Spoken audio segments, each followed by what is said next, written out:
تیری نسبت نے سواری میری زندگی، تیری نسبت نہ ہوتی تو سگے دنیا ہوتا۔ ہم بھی دنیا کے کتے ہوتے، ہمارے ہاتھوں میں بھی کشکول ہوتے، دنیا داروں سے بھیک مانگتے ہوتے، لیکن ہمارا یہ اعزاز ہے ہم نے جب بھی بھیک مانگی ہے گنبد خضرا کے مکین سے مانگی۔ آج بھی اگر روشنی مانگ رہے ہیں تو اسی در سے مانگ رہے ہیں، ہمیں اور کہیں سے کچھ نہیں مل سکتا۔ مازاں خاتون تیوریاں تو ریم، پیش اقوام جہاں بے چادرے، ہر بندائی کی بیٹی سر سے برہنہ تھی، جنگ میں قید ہو کے حضور کے سامنے آئی، آقا کریم نے اپنی چادر اس کے سر پہ ڈھیل لی۔ کسی نے کہا حضور کافرہ ہے، کہا بیٹی تو ہے۔ اقبال اس واقعہ کو بیان کرنے کے بعد کہتے ہیں ما ازاں خاتون تیوریاں ترے، پیش اقوام جہاں بے چادرے۔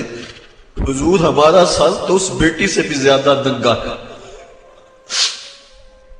ہم اس بیٹی سے بھی زیادہ برہنہ سر ہے،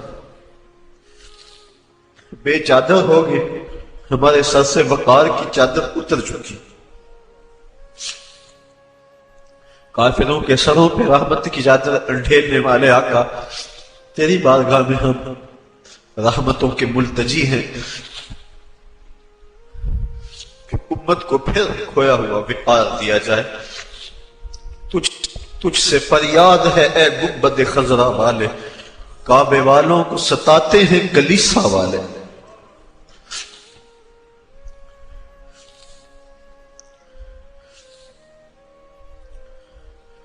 ہم بالکل خالی ہو گئے، ہمارے سر ننگے ہو گئے، آپ کی چادر رحمت ہر گناہ گار کے سر پہ ہے، لیکن یہ ہمارا قصور ہے کہ ہم نے غیروں کے قوانین کو اپنایا، اپنا حلیہ، اپنی وضاقتہ، اپنی شکل و صورت، اپنے اعمال و افعال، اپنا کلچر غیروں کے طریقے کے مطابق رکھا۔ تو اگر آقا روٹھ جائیں تو ہمارے پلے ہے کیا؟ آج معافی مانگ لیں اپنے آقا سے، حضور معافی، حضور معافی، حضور معافی، حضور معافی۔ تو سانسی ڈکیا جنہ کما تھی، حضور جی میں او کر گیا ہوں۔ تو سانسی ڈکیا جنہ کما تھی، حضور جی میں او کر گیا ہوں۔ گناہاں دی دل دل دے اندر گل میں تیکر اتر گیا ہوں۔ تو ہاڑے حکماں تو چھڑ کے آقا میں جیندہ کتھے مر گیا ہوں۔ حضور معافی، حضور معافی۔ چھوڑ کے آپ کا دامن رحمت آقا ہم سے بھول ہوئی، کھو دی اپنی قدر و قیمت آقا ہم سے بھول ہوئی۔ بن گئے سیموں زر کے بندے، تن کے اجلے من کے گندے، لٹ گئی ہم سے فقر کی دولت آقا ہم سے بھول ہوئی۔ دیکھ ہماری آنکھ مچولی، اپنے سینے اپنی گولی، بھول گئے ہم درس اخوت آقا ہم سے بھول ہوئی۔ دنیا کے ٹھکرائے ہوئے ہیں، تیرے در پہ آئے ہوئے ہیں، کھول دے ہم پہ باب رحمت آقا ہم سے بھول ہوئی۔ کہہ دو آقا کو، آقا ہم سے کہو نا۔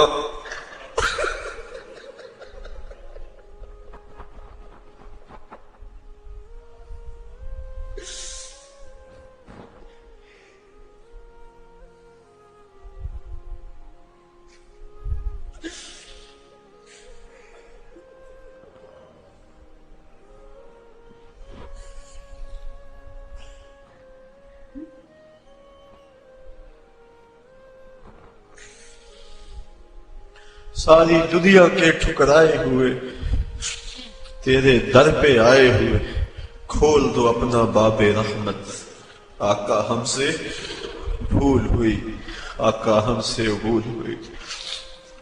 ہم نے اپنے چہرے یہودیوں جیسے بنائے، تیرے محبوب کی سنت کا قتل عام کیا، نالیوں میں پھینکا. قصور تو ہمارے ہیں، مسجدیں ویران ہو گئی.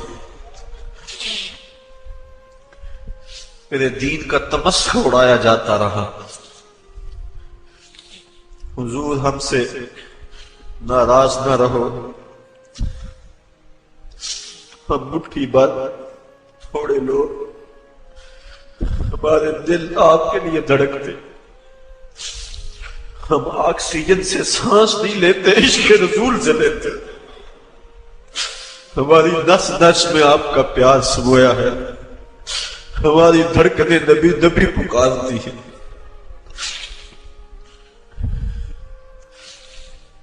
ہم سے راضی ہو جائیے. یہ وطن پاکستان، اس کے حکمران ہماری بدعمالیوں کی سزا ہے. ہم نیک ہو جائیں، امت پہ شفقت ہو، اور ہمیں کوئی حضرت عمر فاروق کا جان نشین عطا کر دیا جائے. اس وطن کی گلیوں میں، کوچہ و بازار میں نظام مصطفیٰ کے سویرے طلوع ہو جائیں، امن کے سویرے طلوع ہوں، ظلم کی رات ختم ہو. بس یہ گزارشیں، یہ آرزویں، یہ تمنائیں لیے آج کی اس محفل میں ہم حاضر ہیں. دو چیزوں کے دامن کو بڑی مضبوطی سے تھام لیں. ایک تو راتوں کو اٹھ کے قرآن مجید کی تلاوت کا معمول بنا لیں. میں اپنے ساتھیوں سے لمبی گفتگو نہیں، یہ 2-3-4 باتیں ہیں، بس ان کو ذہن نشین کر لیں اور آج سے اس پہ عمل شروع کر لیں. راتوں کو تنہائیوں میں اٹھ کے قرآن مجید کی تلاوت کریں. ترجمہ آتا ہو تو بہت خوب، ورنہ مترجم قرآن مجید لے لیں. یہ بھی سمجھ نہیں آتی، ویسے الفاظ پڑھتے جائیں. قرآن مجید کی سمجھ نہ بھی آ رہی ہو، ویسے بھی تلاوت پڑھیں تو قلب کو حضور سے قربت ہوتی. حضور علیہ السلام نے ارشاد فرمایا راتوں کو اٹھ اٹھ کے قرآن پڑھو اور قرآن پڑھتے ہوئے رویا کرو. اور فرمایا فَإِن لَمْ تَبْكُوا فَتَبَاكُوا، اگر رونا نہ آئے تو رونے کی کوشش کیا کرو.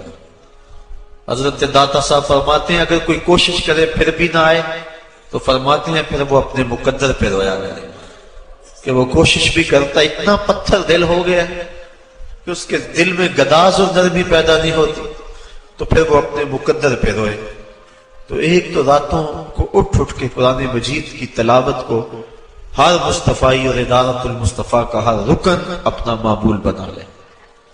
اس سے قلب کو ذات رسالت مآب صلی اللہ علیہ وسلم سے رابطہ ہوگا، اور ہو سکتا ہے کبھی مقدر جاگ بھی پڑے.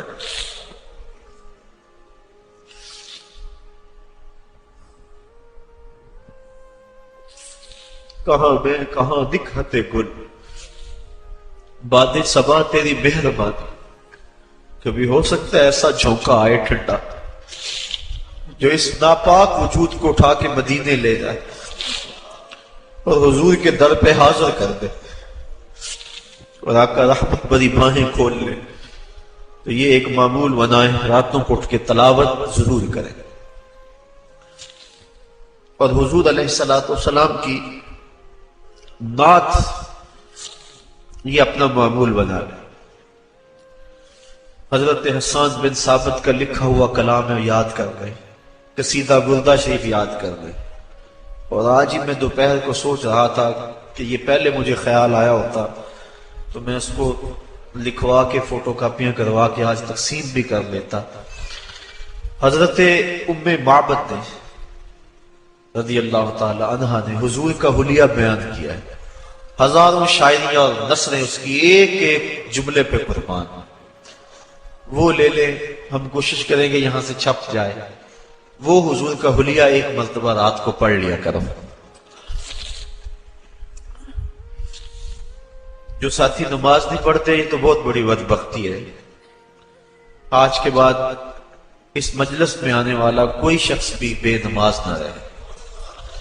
یہ اپنے رب سے وعدہ کریں. میرے سے کیا وعدہ ہے؟ میرا حکم تو نہیں ہے، یہ تو رب کا حکم ہے. اور ایک بار نہیں 750 مرتبہ دیا گیا۔ جن کے چہرے داڑھی شریف کے نور سے محروم ہیں وہ اپنے چہروں پہ نور کی یہ جو جھالر ہے، اللہ کے محبوب کی سنت ہے، حضور سے سونا چہرہ کس کا ہو سکتا ہے؟ اگر داڑھی چہرے کو بدنما بناتی تو پھر اللہ اپنے محبوب کو یہ داڑھی کیوں عطا کرتا؟ سجائیں جن کی داڑیاں پوری نہیں ہیں سنت کے مطابق، وہ 4 انگل کم از کم پوری کریں۔ امامے کے ساتھ پڑے ہوئے 2 رکعتیں امامے کے بغیر پڑی ہوئی 70 رکعتوں کے برابر ہیں۔ یہ کتنی فضیلت ہے، کم از کم جمعۃ المبارک کو باندھ لیں۔ یہ ہمارا اسلامی کلچر ہے، یہ اسلامی تہذیب ہماری، اس وقت اسلامی کلچر کو مٹانے کے لیے کوشش کی جا رہی ہے، اس لیے ہم اس کا احیاء کریں گے اور پوری قوت کے ساتھ جو ہے مزاحمت کریں گے، اور ہم اپنے عمل سے اسلامی کلچر کی بلندی اور فروغ کا وعدہ کرتے ہیں اپنے عمل سے۔ اور سر پہ پگڑی ہو، سنت سجی ہو اور انسان نظر جھکا کے بازار سے گزر جائے، یہ بھی ایک تبلیغ ہے۔ نہ کچھ کہے نہ تبلیغ کرے، حلیہ یہ ایک تبلیغ ہے۔ امام محمد بن حسن شیبانی جب سر پہ سفید امامہ، سنت کا جامہ، گھوڑے پہ سوار اور بصرہ آئے، یہودی عیسائی جو مناظرے کے لیے تیار تھے، جب انہوں نے امام محمد کے چمکتے ہوئے چہرے کو دیکھا، حضور کی سنت کا یہ پیکر دیکھا، تو جو مناظر تھا اس نے کلمہ پڑھنا شروع کر دی۔ تو مسلمانوں نے کہا تم مناظرہ کرنے آئے تھے اور تم کلمہ پڑھ رہے ہو؟ تو اس نے جواباً کہا میں جب مسلمانوں کے امام محمد کو دیکھا، ان کے چمکتے ہوئے چہرے، روشن پیشانی، سر پہ امامہ، سنت کا جامہ دیکھا، تو میں نے کہا مسلمانوں کا چھوٹا محمد اتنی شان والا ہے، بڑا محمد کیسا ہوگا؟ یہ شان ہے خدمتگاروں کی۔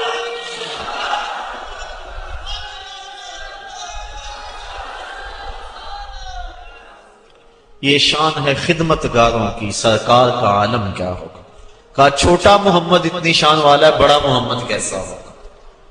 اپنے کردار کو ستھرا رکھیں، نظر کی حفاظت بہت ضروری ہے۔ اس دور میں نظریں بھٹک رہی ہیں، نظریں زنا کر رہی ہیں، خیال اور سوچیں زنا کر رہے ہیں۔ بہت بڑی مصیبت ہے جو اس دور میں ہے۔ شیطان برہنہ ناچ رہا۔ میری مائیں، بہنیں اور بیٹیاں جو اس اجتماع کو سن رہی ہیں، اپنے پردے کی حفاظت اپنی جان سے زیادہ کریں۔ پردہ بوجھ نہیں ہے، پردہ آبرو کا نام ہے۔ اس برقعے کو قید خانہ نہ سمجھے، بلکہ اس برقعے کا ایک ایک تار، ایک ایک سلوٹ میری بہن تیری آبرو کی محافظ ہے، تیرے حیا کا پہرا ہے تیرا پردہ۔ تو مغرب کی ٹینو نہیں ہے، تو مشرق کی بیٹی ہے۔ لوگ کہتے ہیں یہ دقیانوس ہیں، پرانے دور کی باتیں کر رہے ہیں۔ میں کہتا ہوں اتنے پرانے ہو جاؤ، اتنے پرانے ہو جاؤ کہ مدینے کی گلیوں میں پہنچ جاؤ، اتنے پرانے ہو جاؤ کہ طائف کے بازاروں میں چلے جاؤ، اتنے پرانے ہو جاؤ کہ بدر کی وادی میں پہنچ جاؤ، اتنے پرانے ہو جاؤ، اتنے پرانے ہو جاؤ کہ مکے کے بازاروں میں نبی کے نام پہ زخم کھاؤ لیکن زبان سے اف تک نہ کہو۔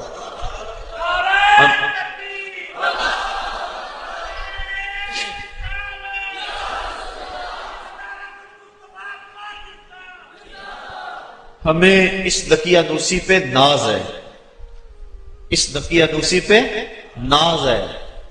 تمہاری روشن خیالی تمہیں وائٹ ہاؤس تک پہنچاتی ہے، اور ہماری دقیانوسی ہمیں محمد عربی کے حجرے تک پہنچاتی ہے۔ ہم حجرہ عائشہ تک پہنچ جاتے ہیں، وہ حجرہ جس سے نور نکلتا تھا، جس حجرے میں بیٹھ کے کائنات کے قانون وضع کیے گئے، جس حجرے میں 26,000 مرتبہ جبریل امین آئے، ہمیں ہماری دقیانوسی اس حجرے تک پہنچا دیتی ہے۔ تمہاری روشن خیالی تمہیں پینٹاگون کے سرخ قالینوں تک پہنچاتی ہے، اور ہماری دقیانوسی ہمیں مسجد نبوی کے اندر کھجور کی بنی ہوئی چٹائیوں پر بٹھا دیتے ہیں، ہمارے لیے یہ اعزاز ہے، ہمارے لیے یہ افتخار ہے، ہمارے لیے یہ عزت کا سامان ہے، یہ تانا نہیں ہے۔ تم اگر تانا سمجھ کے دیتے ہو اور ہم تو اس کو پھول سمجھ کے جھولی میں ڈالتے ہیں۔ دے کر یار دے نادا ملے مینا، چولی پا لئیے پشا سٹیے نا، چولی پا لئیے پشا تے جے کر یار دی نا دی ملے سولی، چوٹا چوٹ لئیے پشا ہٹیے نا۔ تو آئیے میں اور آپ اپنی اسی تہذیب کو، اسی کلچر کو، اقبال بھی کہتا ہے اپنی ملت کا قیاس اقوام مغرب سے نہ کر، خاص ہے ترکیب میں تجھے قوم رسول ہاشم۔ اسی ترکیب کو، اسی کلچر اور تہذیب کو اپنے سینے سے لگائیں۔ ادارت المصطفیٰ کا ایک ایک رکن اور اپنے نام کے ساتھ مصطفی لکھنے والا ایک ایک فقیر۔ میں تو کہتا ہوں اس نام کی لاج رہ جائے، کاش کہ حشر کے دن بھی مصطفی کہہ کے پکارا جائے۔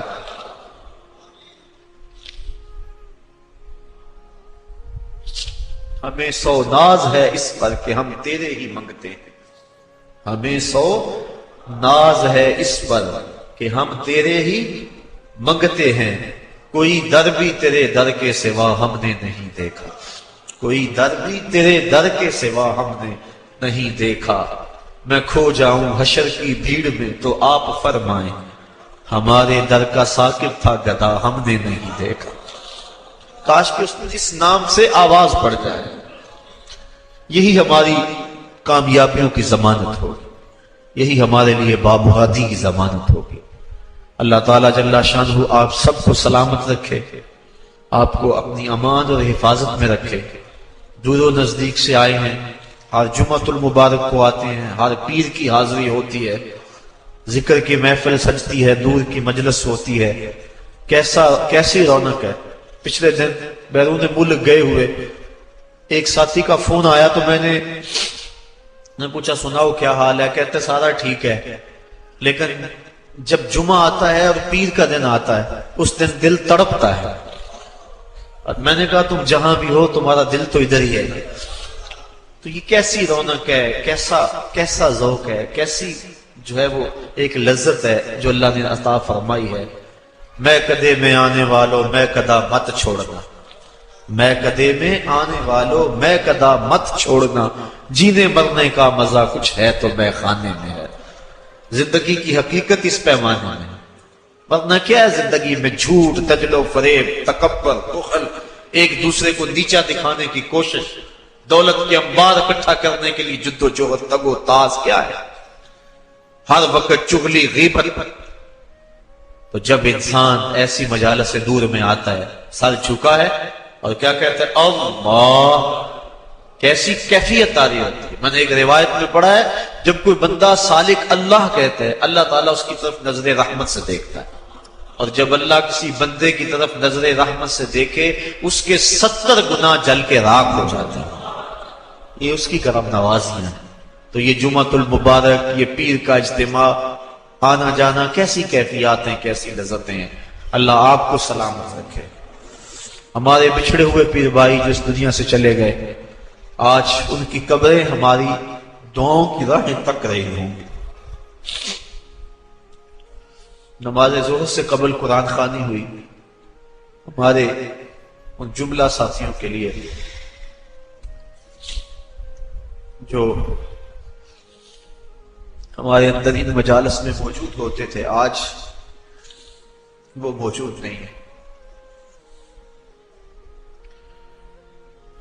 ان سب کے لیے اللہ کی بارگاہ میں بصمی میں قلب دعا کہ اللہ ان کی مغفرت فرمائے۔